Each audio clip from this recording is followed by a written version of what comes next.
Hoy en Pensar Podcast. Ya estoy cansada. Ya me tiene harta el asesor jurídico.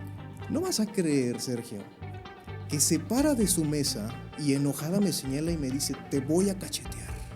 Esa es la experiencia de mi primera audiencia. Quizá a lo mejor no haya sido suficiente una reforma al Poder Judicial. Yo creo que no. Y no sabes la satisfacción, Sergio, que a mí me da cuando una persona es, por ejemplo, acusada de un secuestro con evidencia fabricada por parte de la institución de Procuración de Justicia, que por supuesto que desmantela una familia completa, que entierra los sueños de una persona que simplemente fue utilizada de chivo expiatorio, y cuando logra resolver su caso, después de 3, 4, 5 años en prisión, se reúne con su familia. No me gusta perder. Luis Enrique González Lira es un abogado penalista, uno de los más destacados en el estado de Veracruz y México. Ha litigado temas de trascendencia política nacional e internacional.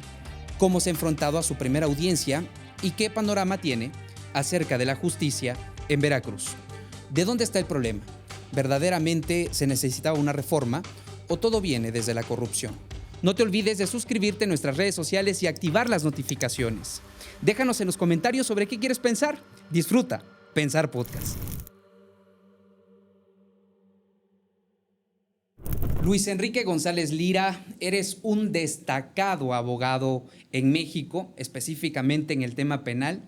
Bienvenido a Pensar Podcast. Muchísimas gracias por la invitación y por haber pensado en mí como una persona que pudiera contribuir de alguna manera a los objetivos que este podcast tiene previstos. Hombre, muchas gracias de verdad. Te admiramos mucho por toda esta labor profesional que tú realizas y sobre todo porque te has hecho bastante famoso, te lo decía detrás de cámaras, por la defensa férrea que tú tienes y muy profesional de grandes personajes de los cuales ojalá y podamos platicar en esta entrevista.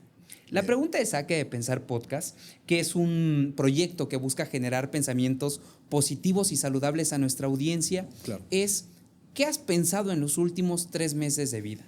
Es decir, ¿qué es eso que revolotea tu cabeza, que no te deja dormir, que te molesta un poquito, que te incomoda o que te hace muy feliz? ¿Cuál es ese pensamiento que en los últimos 3 meses de vida has tenido? Los pensamientos más recurrentes que he tenido en estos últimos 3 meses, y creo que incluso más allá de esa temporalidad, es expansión, crecimiento, tener libertad financiera y ser un despacho que tenga la más alta calidad de eficiencia jurídica para las personas que llegan a nuestro despacho. ¿Crees que vas en ese camino correcto, te parece? Me parece que sí. Cada día se aprenden cosas nuevas. Aprendemos de absolutamente todas las personas, de nuestros clientes, de nuestros colegas, de nuestros mentores. Y todo ello va creando un cúmulo de experiencias, de conocimientos y de anécdotas que yo en lo personal, como titular de Lira y Asociados Firma Legal, pues implemento de manera diaria. ¿Y qué valores conforman tu vida al interior de esta gran profesión que es ser un abogado? Es decir, ¿qué es eso que te mueve internamente para poder lograr tener no tan solo convicciones, sino también consistencia en tu trabajo como abogado, vaya? Vaya, pues soy una persona muy profesional para con mis clientes. Soy extremadamente ético y soy una persona muy objetiva y también soy una persona honesta. ¿Por qué lo digo de esta manera?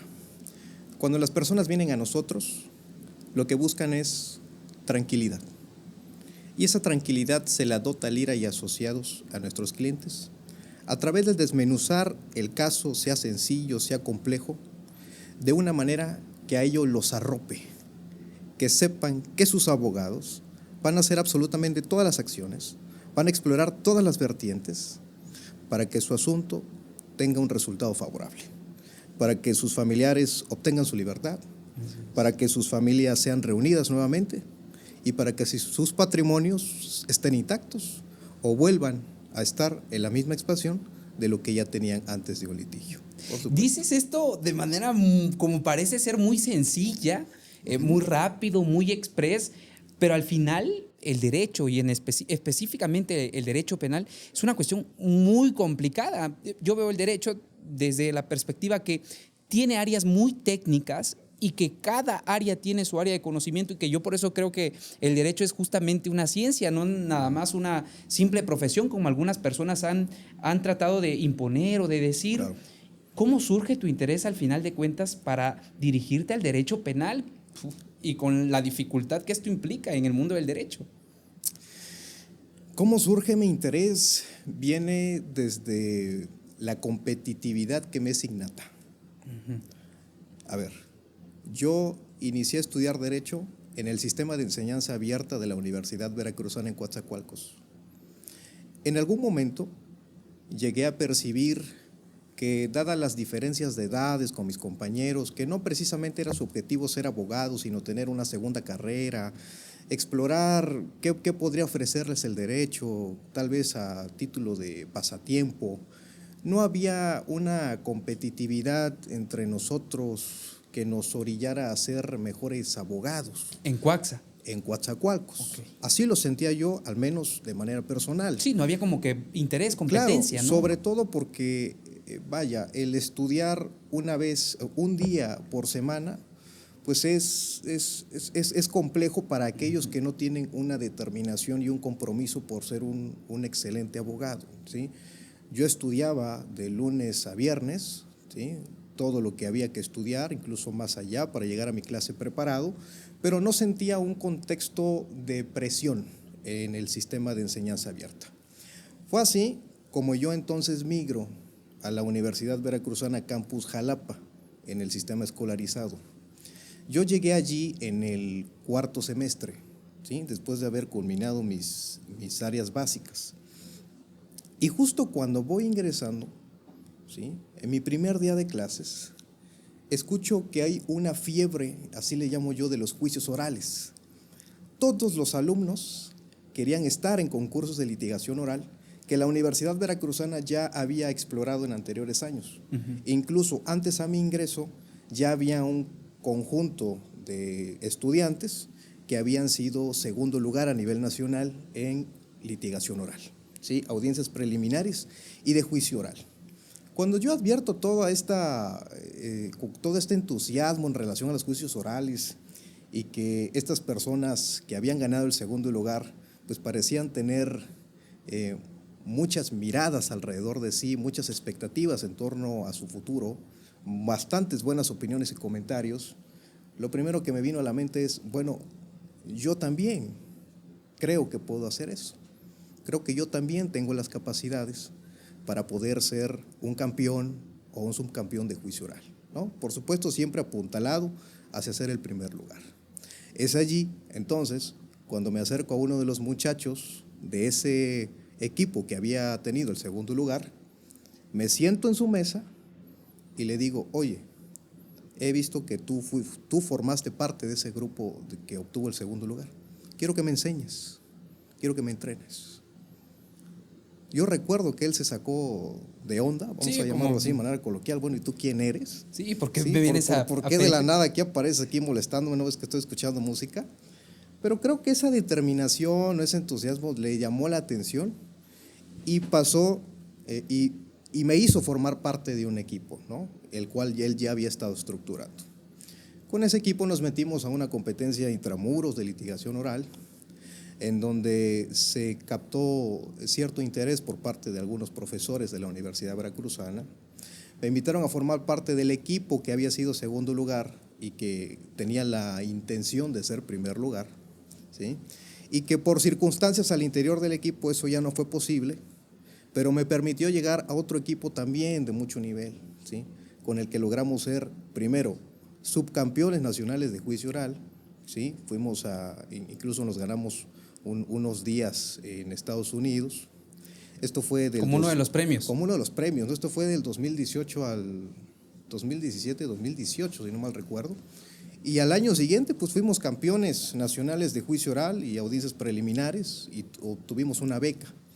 De hecho, pues soy maestro con especialización en litigación oral por una universidad en el extranjero que tenía su residencia en San Diego, California.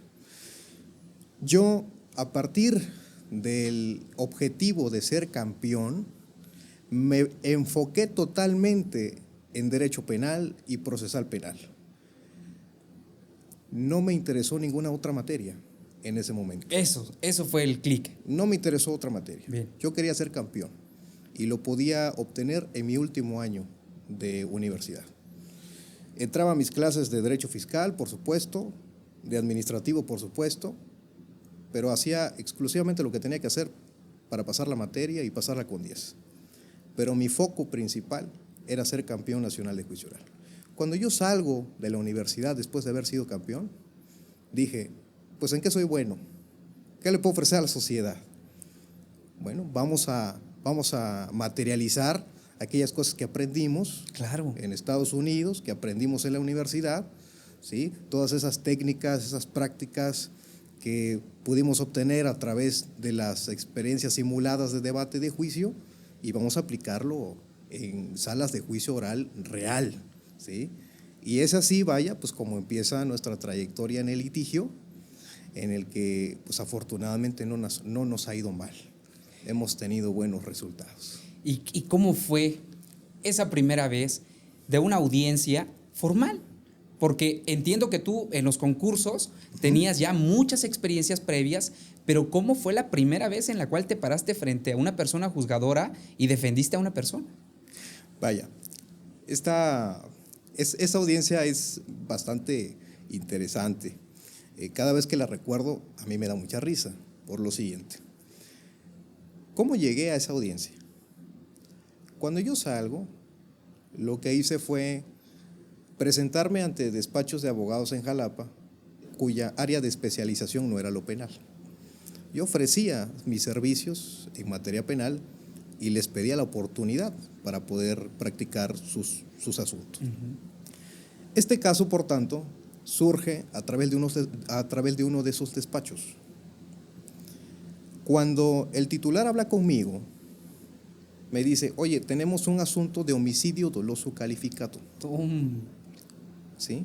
Tremendo. Tenemos un asunto de homicidio doloso calificado, pero éramos asesoría jurídica, es decir, defendíamos los intereses de la víctima. Bien.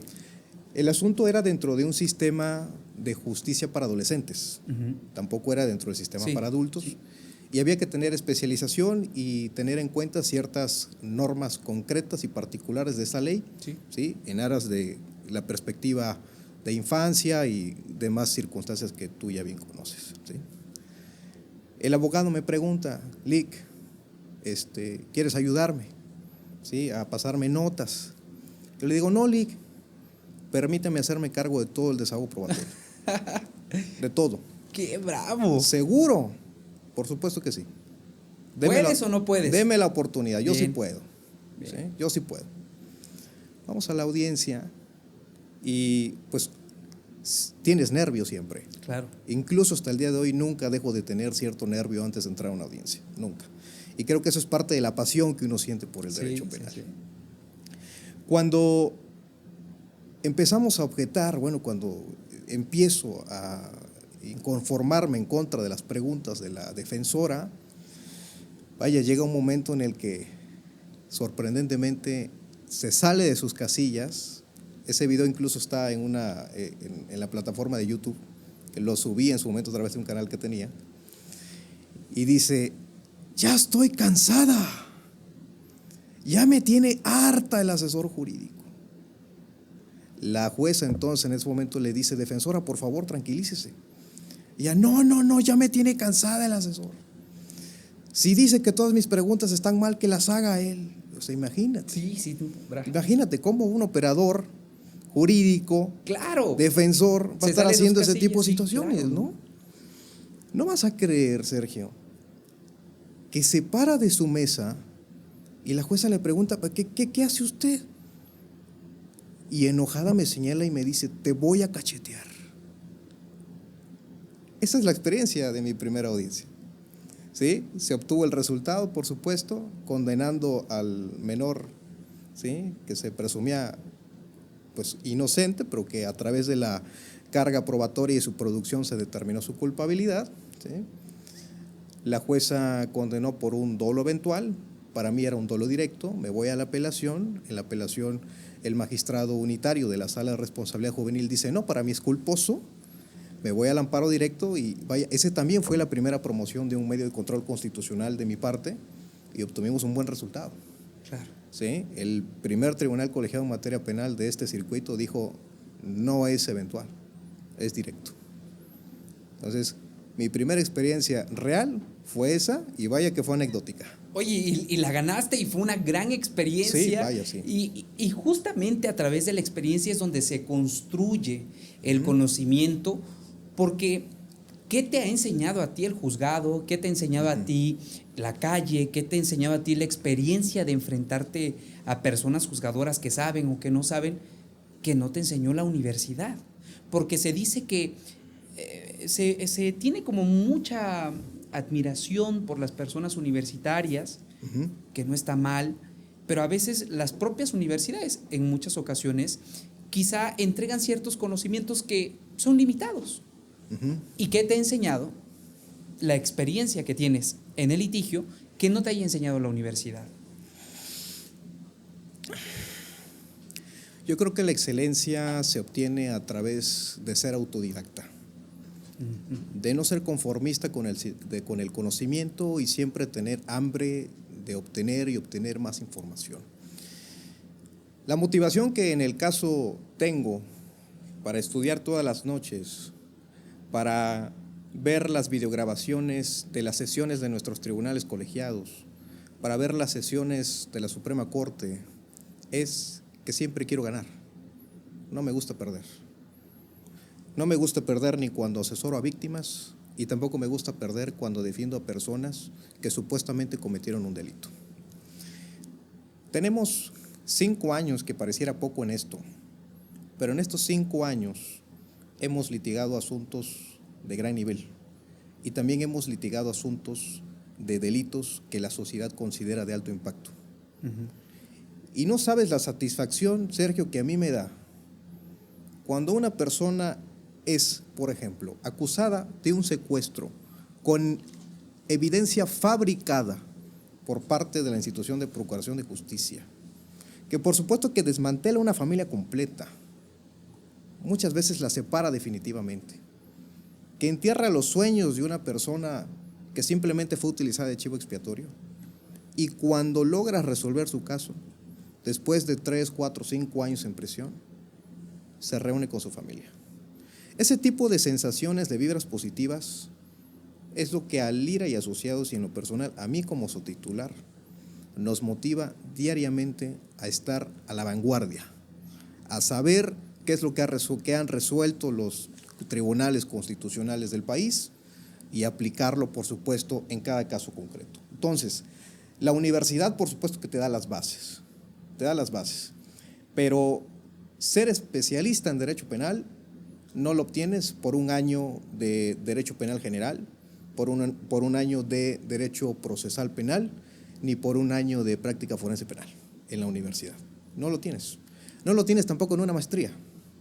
He litigado contra abogados que tienen maestrías y doctorados, y eso no los hace superiores, porque la excelencia es un estilo de vida, es día a día estudiar, día a día pensar en estrategia y día a día obtener resultados positivos en todos tus casos. Qué interesante que hables de la excelencia como un día a día, como Claro. un estilo de vida. Habla mucho de la persona que tú eres y cómo llegas a tener tanto éxito en estos casos. Y justo tocaste un tema bastante sensible. ¿La Fiscalía llega a fabricar casos, Luis Enrique? A mi entender, a mi experiencia, pareciera que sí. Pareciera que sí. Porque he litigado asuntos en el que se le acusa a una persona de haber cometido un homicidio y yo obtengo evidencia de que en esa hora y en ese día que se cometió tal conducta, él se encontraba en una notaría, él se encontraba en una fiesta con amigos, él se encontraba haciendo cualquier otra cosa. He litigado asuntos, ¿sí?, sexuales, por ejemplo, en los que el señor llega a la cárcel o el muchacho llega a la cárcel simplemente porque su expareja le dijo a su hija que dijera que fue tocado por el Señor, como forma de castigo por haberle sido infiel, como forma de castigo por ya no querer compartir un proyecto de vida con ella. La fiscalía muchas veces fabrica evidencia, y esto lo he advertido también en asuntos que son de interés del Estado. Por ejemplo, el asunto del señor Rogelio Franco Castán. Al señor Rogelio Franco Castán lo hemos representado por casi 5 años, entre 4 o 5 años. Tomé el asunto en un agosto del año 2021. Desde ese agosto del año 2021 hasta la fecha, he litigado 6 procesos y 11 delitos instaurados en su contra. Y todo lo hemos ganado en materia de amparo. Son cosas de verdad absurdas que uno como abogado tiene que resolver, las tiene que echar abajo, y es allí donde te das cuenta que la Procuración de Justicia deja mucho que desear. La Procuración de Justicia tiene que ser mucho más profesional, mucho más técnica, y tiene que tener buenas prácticas. Buenas prácticas que se supondría tuvieron que haberse instaurado a partir de la reforma del sistema de justicia penal en 2008. ¿Ya cuántos años llevamos desde que dicha reforma fue constitucional? ¿Cuántos años llevamos de supuesta implementación? Y la impunidad sigue en altos niveles porque se cometen delitos y se encarcelan a personas inocentes. ¿Y cuál es el tema entonces dentro de la justicia, por ejemplo, en Veracruz? Es decir, ¿dónde está el quid de que exista una justicia como verdaderamente quiere la gente, ¿sabes? Porque se habla de muchísimas injusticias todos los días, de opacidad, de omisiones, pero ¿qué tiene que hacer el Estado para atacar estos temas de fondo verdaderamente desde tu opinión y tu experiencia? Porque quizá a lo mejor no haya sido suficiente una reforma al Poder Judicial. Yo creo que no. El sistema de justicia, para ser un sistema que pueda resolver todo lo que le aqueja a la sociedad, es muy difícil. Yo creo que va a ser prácticamente imposible que en algún momento, siquiera algún Estado extranjero con sistemas de justicia mucho más avanzados, pueda concretar, pueda materializar. La corrupción en México no se acaba. La corrupción en México llega desde el momento en que estableces en un departamento, en un área de procuración de justicia, a una persona que no tiene la más mínima idea de lo que hay que hacer allí. No se trata de tener simplemente buenas intenciones. No se trata simplemente de ser un soñador y querer cambiar el mundo, de querer darle justicia a las víctimas, de querer darle justicia a las personas. Todo requiere, ¿sí?, de un sistema estructurado que funcione adecuadamente desde todos los niveles, desde los más altos hasta los más bajos. Que dentro de esa estructura haya personas preparadas y con conocimientos, pero también personas con sentido humano, personas con empatía. Nunca se va a lograr eso, nunca. Siempre tendremos personas que harán que el sistema tenga fallas. Y es allí cuando entendemos que nunca vamos a vivir en Yurislandia, cuando le toca a cada persona en lo particular hacer lo que le corresponde para tratar de mejorar el sistema de justicia. Eso nos llama a abogados, nos llama a fiscales, nos llama a magistrados, nos llama a jueces. Si todos ponemos de nuestra parte en dar una experiencia técnica, honesta, que no vea solamente la remuneración económica, sino que vea el solucionar problemas, el arreglar vidas, que los magistrados y que los jueces de distrito en todos los niveles y sobre todo en el local juzguen con imparcialidad. Vaya que si todo fuera imparcial en la judicatura, otra cosa sería en este país. Que a la sociedad se le diera también enseñanza, que se le mostrara que el hecho de que una persona salga de prisión no significa que forzosamente hubo corrupción, sino que se trata de una persona inocente a la cual la Procuración de Justicia no pudo obtener evidencia contundente y razonable, también muchas cosas mejoraríamos como ciudadanos. ¿Cuántas veces no vemos en las redes sociales? Sale tal persona de prisión, juez corrupto, fiscal corrupto. No, no se trata de eso. La sociedad te juzga fuera de todo procedimiento legal alguno, simplemente por el hecho de que a ti te dijeron que habías cometido un delito y saliste libre. Seguramente eras culpable, seguramente compraste al juez. Hace poco liberamos a una persona a la que le tenemos mucho cariño como clienta, que es directora del periódico Vanguardia. A ella la acusaron por un delito de secuestro. Un secuestro que por supuesto ella no cometió.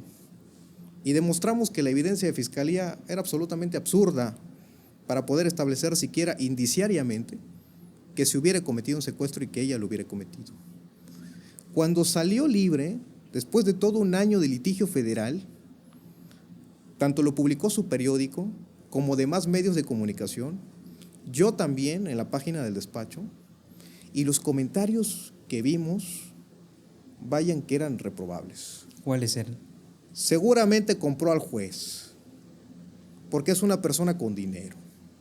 Una persona pobre no hubiera salido de prisión. Juez corrupto, por eso se necesita la reforma judicial. ¿Sí? Entonces, el sistema de justicia eficaz, eficiente, no nos compete solamente a los operadores, nos compete también a toda la sociedad.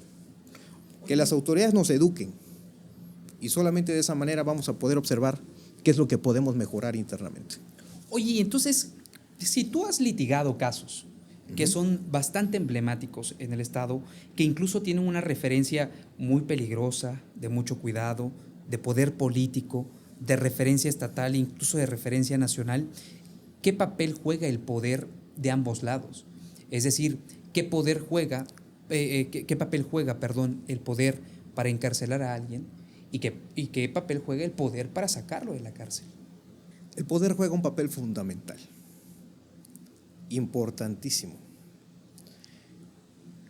Decía Tomás Hobbes que el Estado es un leviatán y nosotros nos hemos enfrentado al leviatán. Nos hemos enfrentado a una fiscalía que, contra todo ideal, quiere tenerte en la cárcel. Nos hemos enfrentado a un poder judicial que auspicia las fallas de la fiscalía y resuelve conforme a sus pretensiones, aun y cuando no sean conforme a derecho. Nos hemos enfrentado a tener que afrontar audiencias en las que se tiene toda la razón, jurídicamente hablando, en la que no encuentra uno como abogado una razón lógica para negarte tu pretensión y que con argumentos absurdos y tontos, discúlpame la expresión, te sigan negando que la persona obtenga su libertad. Esto no me lo va a contar nadie porque yo lo he vivido, claro, de primera mano. Desde que ya liberamos a una persona de alto perfil político, enemigo del gobierno en turno, que a través de una resolución de medio de control constitucional se ordena su libertad. Tú sabes que esas resoluciones no es que en cuanto se dicta ya sales de la cárcel. Tiene que haber un procedimiento de ejecución para que el juez acate la sentencia y te dé tu libertad, ya sea no vinculándote a proceso, ya sea cambiándote la medida cautelar de prisión preventiva, ¿sí? O ya sea que la sala, en cumplimiento de un amparo directo, pues ya te absuelva. Y hablando de estos casos, cuando ya la persona va a tener su libertad, resulta que llaman al juez para que se vaya a Pacho Viejo, Veracruz, o al distrito que sea, a que a las 2, 3 de la mañana le obsequia una orden de aprehensión a la fiscalía. Y la fiscalía, en 15 minutos, se la está ejecutando al cliente en el reclusorio. Vámonos a audiencia otra vez. Llegan a audiencia, te impongo prisión preventiva por 1 año o 2 años más. Y eso, por supuesto que es una maquinación, pues una maquinación perversa, en la que en este tipo de casos nuestro único auxilio era el Poder Judicial de la Federación, que esperamos siga siendo imparcial.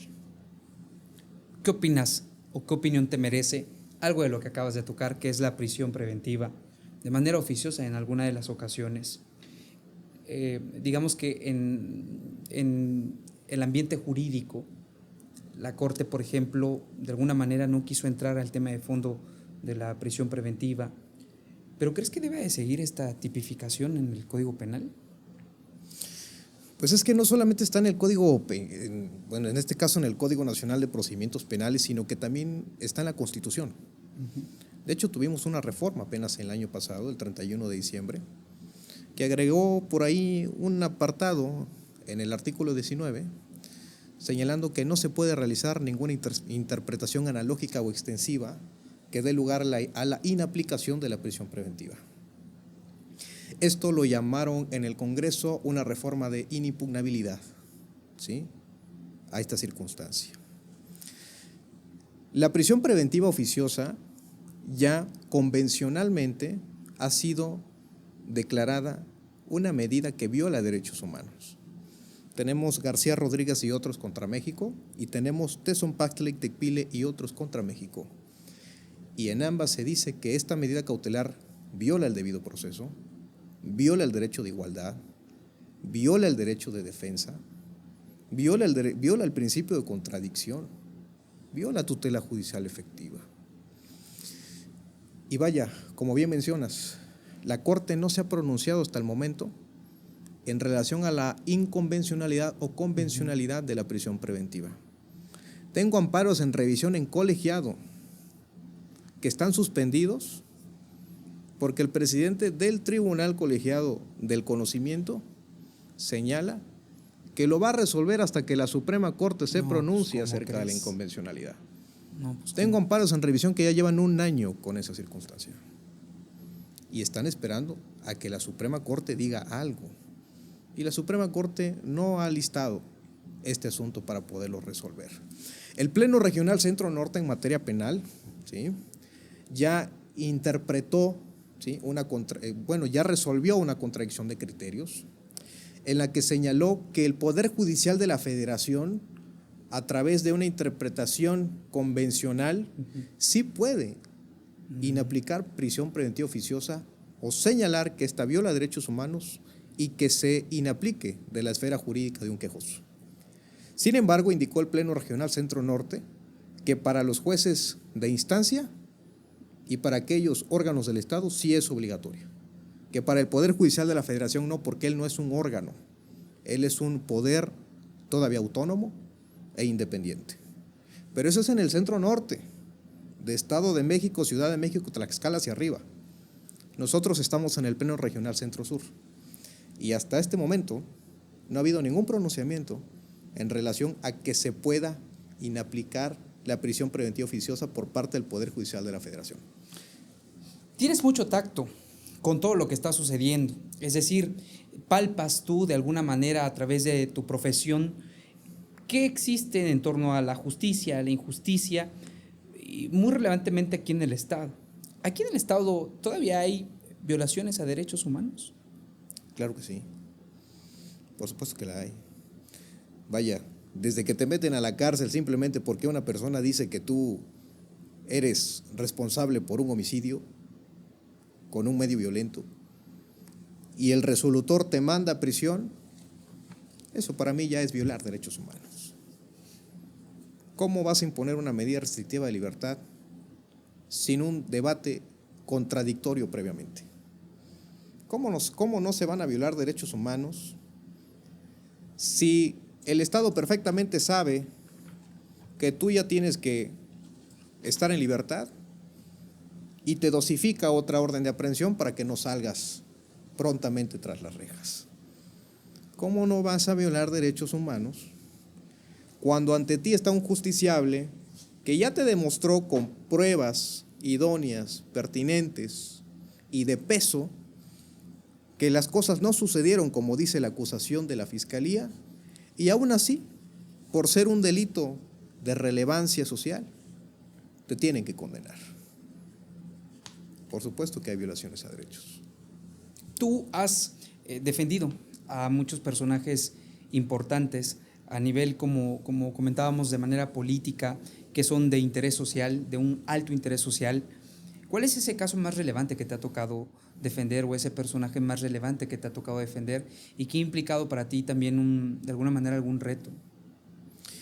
Creo yo que la relevancia es para todos mis clientes, para todos, sin distinguir a qué se dedica cada uno. Para mí todos son importantes. Pero si hablamos de casos que son de mayor relevancia o trascendencia a nivel mediático, yo te diría que son Rogelio Franco Castán, Jorge Winkler Ortiz, Gregorio Gómez Martínez e Ivonne Patricia Herrera Valera. Esos son mis asuntos de mayor relevancia mediática.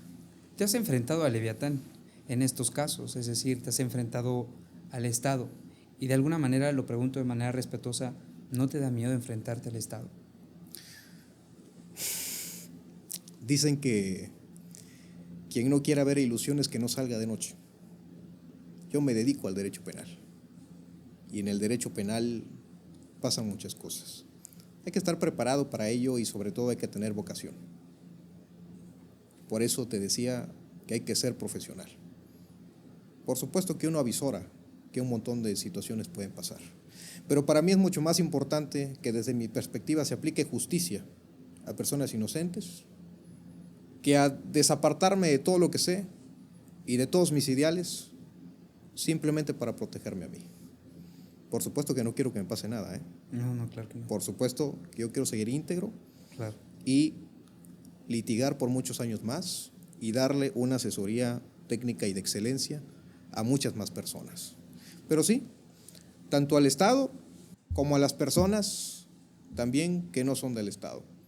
El abogado penalista se encuentra vulnerable, tanto a gobierno como a quienes se encuentran del lado opuesto a gobierno. ¿Cómo se haría o cuál sería una figura o qué acción vendría mejor para México a efecto de que las persecuciones políticas dejen de existir y se dejen de litigar en los juzgados, en los centros de justicia, o se intimide a las personas a través de la ley, que a veces eso se interpreta como persecución política? ¿Qué tendríamos que hacer para que eso acabara? Pues es que esa pregunta hay que hacérselo a quienes ostentan el poder.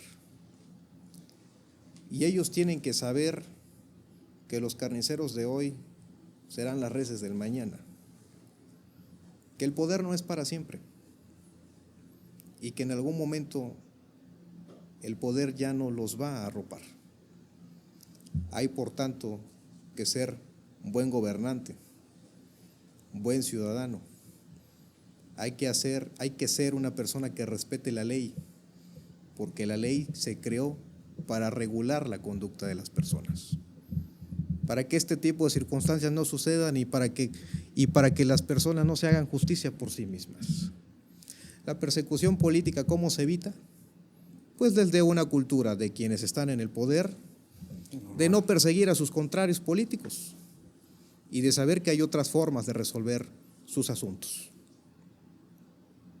Ellos son buenos negociadores, que negocien más, que dialoguen, pero no forzosamente vamos a perseguir a una persona porque no es acorde a lo que yo quiero.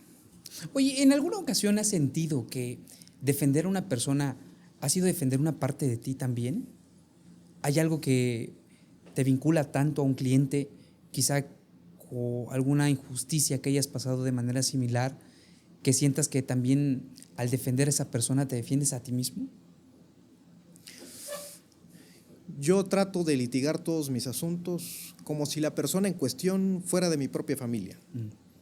Como si se tratara de mi hermano, de mi hermana, de mi papá o de mi mamá. Con ese afán, con esa perspectiva, yo afronto todos mis temas. Entonces, trato de darle a cada persona lo mejor de mí para que su vida pueda tener otra vez la tranquilidad que tenía. ¿Has perdido algún caso? No, hasta ahorita no. Porque te quería hacer una pregunta.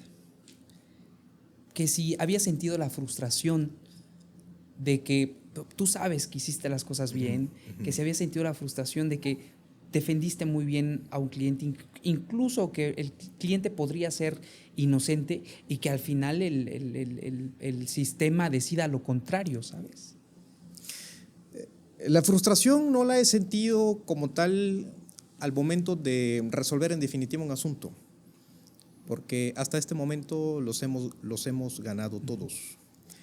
Pero la frustración la he llegado a sentir en el proceso, es decir, en alguna de las etapas de este. Te voy a poner un ejemplo. Hace poco defendimos al exfiscal general del Estado, Jorge Winkler, en un asunto que le iniciaron porque él ya iba a obtener su libertad a través de un amparo. Le ejecutaron orden de aprehensión a las 3 de la mañana por un supuesto delito de tortura. ¿Sabes por qué fue la tortura? Porque una persona dijo que cuando él entró a prisión le pusieron música de reggaetón, le pusieron Maluma. Yo creo que él quería Mozart y que eso no le permitía descansar y que eso le generó una afectación psicológica y que esa afectación psicológica devino por las instrucciones de Jorge Winkler a un director de un penal. ¿Desde cuándo un fiscal general tiene jerarquía sobre un director del penal que es de la Secretaría de Seguridad Pública? Ese asunto ya había culminado con un no ejercicio de la acción penal, que no fue adecuadamente recurrido o combatido por parte de quien se decía víctima o por parte de sus abogados. Cuando no se recurre, causa firmeza, y el no ejercicio de la acción penal tiene los mismos efectos que una sentencia absolutoria, porque es lo mismo que un sobreseimiento.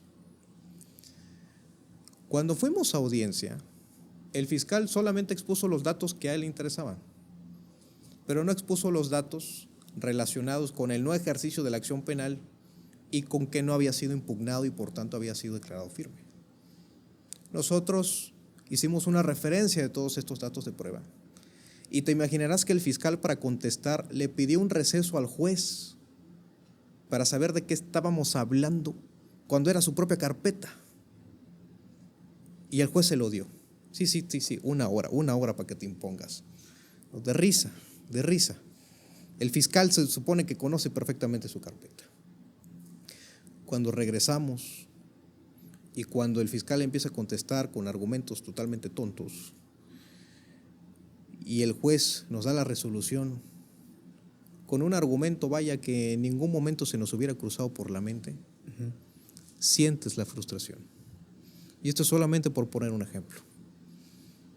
En Rogelio Franco, lo mismo. Muchas veces fuimos a audiencia y muchas veces nos dieron palo, por decirlo coloquialmente, ¿sí? Y es ahí cuando te das cuenta que por más razón que tú puedas tener, que por más prueba robusta y convincente que puedas aportar, si desde allá hay una instrucción de que tu cliente no salga, no va a salir. Pero bueno, dicen que más que quejarse hay que adaptarse. Y para eso estamos nosotros, para encontrar la alternativa, para rodear la montaña y para darle la solución al cliente, solución que le hemos dado siempre. Qué impresionantes historias a través de una vasta experiencia como la que tienes, por lo menos una gran experiencia como la que tú tienes, amigo. Y para ir cerrando esta charla que hemos tenido contigo, verdaderamente gustosa e interesante que hemos tenido contigo, y que no me alcanzará las palabras para agradecer mucho que nos acompañes aquí en Pensar Podcast. Te ven muchos jóvenes llegamos a toda América Latina y tenemos en las estadísticas que también en parte de Europa nos ven. Tú fuiste joven, como yo también fui joven, soy joven, somos jóvenes aún todavía, pero a veces creía que yo podía cambiar de alguna manera el mundo o mi mundo con el ejercicio del derecho, ¿sabes? De ahí me voy dando cuenta que hay muchos vicios en el camino que en muchas ocasiones no están dentro de nuestras manos y están fuera de nuestros alcances. Para jóvenes a los cuales te están viendo y tú podrías ser un ejemplo, ¿qué les podrías decir a ellos cuando pretenden cambiar el mundo? Que no pierdan ese entusiasmo y que hagan todo lo que esté a su alcance para poder hacerlo. Tal vez no cambien el mundo, pero cambiarán su entorno, lo inmediato, con las personas con las que día a día conviven. Y sobre todo les va a quedar la gran satisfacción de que no se guardaron nada, de que lo dieron todo, por un mejor país, por un mejor sistema de justicia. La última pregunta. Cuando tú llegas a tu casa, ¿qué te permite descansar? Que hice todo en el día, todo lo que me correspondía, para ser un abogado que le da resultados a sus clientes. Eso, que no me guardé nada, que hice todo lo que tenía que hacer. Eso me da tranquilidad. Amigo, muchas gracias por estar aquí en Para Pensar servirte. Podcast. Gracias, de verdad. Para servirte.